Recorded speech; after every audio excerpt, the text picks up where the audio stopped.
토마토 마스터 전략입니다. 자, 오늘도 우리 홈페이지에 전문가들의 전략 어떻게 올라와 있는지 먼저 확인해 보겠습니다. 자, 김대복 전문가는 지수보다는 기관 수급 개선이 문제다라고 합니다. 리스크 관리를 하면서 유리한 영역을 기다리자라고 보고 있고요. 김석철 전문가는 최근에 단기 시황 적중률이 가장 높은 전문가이신데요. 외국인의 선물 청산 예고한 조정이다. 유연한 시장 대응이 필요하다라고 하고 있습니다. 유성치 전문가는 네이버와 다음 카카오 이슈를 분석을 했는데요. 5월 20일자 기준으로 네이버에서 갖고 있는 라인의 가입자 수가 4억 4천만을 돌파했다. 1차 목표가 90만 원 제시한다. 그리고 다음과 카카오는 글로벌 기업으로 올라서기가 힘들 것이다라는 분석도 해놨습니다. 자, 연희수 전문가는 코스피의 단기 저점 확인 중 코스닥은 변동성이 확대되고 있다. 5월 하순 이후의 장세는 코스피가 코스닥보다는 더 낮고 내수주와 가치주가 선전할 것으로 봤습니다. 그리고 최창준 전문가는 코스닥의 선별적인 상승이 소리 없이 진행되고 있다고 했습니다. 바이오 헬스케어, 반도체 장비, 모바일 게임, 중국 소비 관련 업종이 유망하다고 봤고요. 자, 이영환 전문가는 유럽연합의 선거 주목하고 있습니다. 그리고 정석투자 전문가는 경기 부양 기대로 독일 증시가 전고점을 넘겼지만 주식들의 위치가 다르기 때문에 섹터별로 다른 전략 필요하다고 했습니다. 자, 이분들 중에 오늘 이영환 전문가 지금 연결돼 있습니다. 안녕하십니까? 네, 자, 연결 상태 고르지 못한데요. 자, 이영환 전문가는 지금 장중에 이제 올려준 전략 통해서 유럽연합의 선거라든지 우크라이나 문제가 이제 수면 아래로 가라앉았다, 뭐 이런 주제를 가지고요.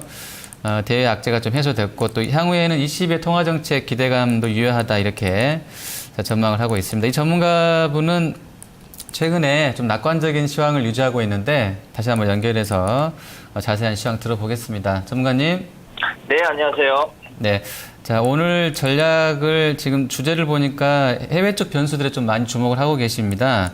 유럽연합하고 또 우크라이나 문제 뭐 이런 부분도 해소됐다고 보셨는데 또 이후의 변수들 어떤 거 좀 주목하십니까? 네, 일단 뭐 최근 시장에서 많이 나오고 있었던 변수들이 크게 뭐 중국 이슈, 그리고 뭐 우크라이나 이슈, 그리고 마지막 이후에 이 정당 투표에 대한 이슈들이 좀 있었는데 이제 뭐 중국을 제외하고 나머지 변수들은 좀 수면 아래로 좀 잠잠해지지 않나라는 그런 초점을 맞추고 있습니다. 오늘 뭐 시장이 조정을 주고 있지만 크게 두려워할 조정은 아니라는 판단이고요. 뭐 수급 역시 뭐 이 기간의 매도로 봤을 때는 펀드 환매 물량으로 좀 보여집니다.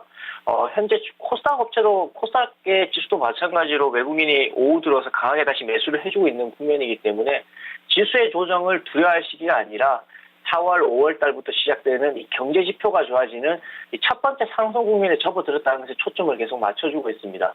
유럽 시장만 보더라도 어제 이제 반EU 정당이 의석수 30%에 크게 미달한 20%에 그쳤다는 소식에 상승 출발을 했었고요. 특히 이탈리아는 민주당이 40% 넘는 흐름을 보이면서 3.5%의 초강세의 시장을 좀 보여줬습니다.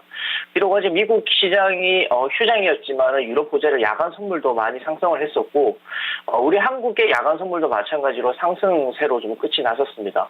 이렇게 되면 이제는 한국으로 돌아와서 어떻게 해서 대응을 할 것인가가 좀 중요한 부분인데 그동안 외부 변수로 고려됐던 이 EU 선거나 우크라이나 이슈가 수면 아래로 잠잠해지면서 우리가 박스권 상단을 뚫기 위한 준비를 마쳤다라는 관점이 여전히 유지하고 있고요.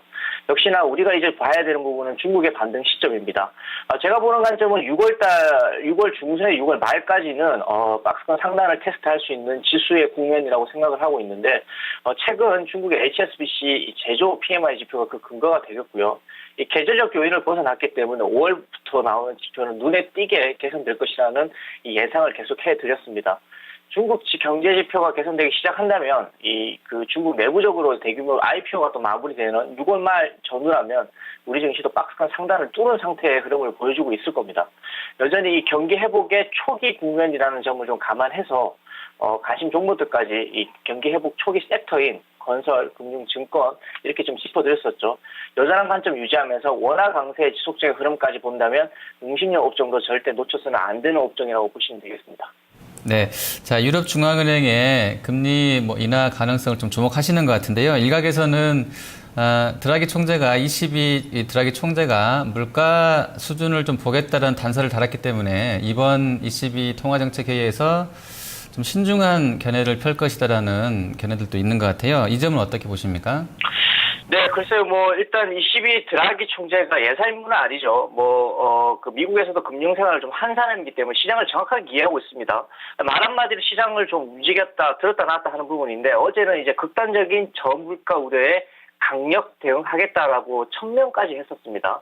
그러한 발언들이 다음 주 있을 22 통화정책회의에서 양적 완화 정책을 추가적으로 하지 않겠느냐, 그런 관점이겠죠. 그렇게 좀 봤을 때는 시장에는 전혀 나쁠 것이 없다라는 생각이고요.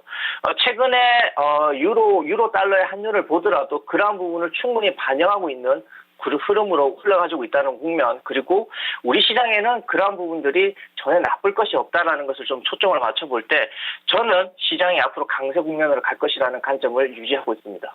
네, 알겠습니다. 오늘 말씀 잘 들었습니다. 감사합니다. 네, 자, 토마토 마스터 전략 이영환 전문가였습니다.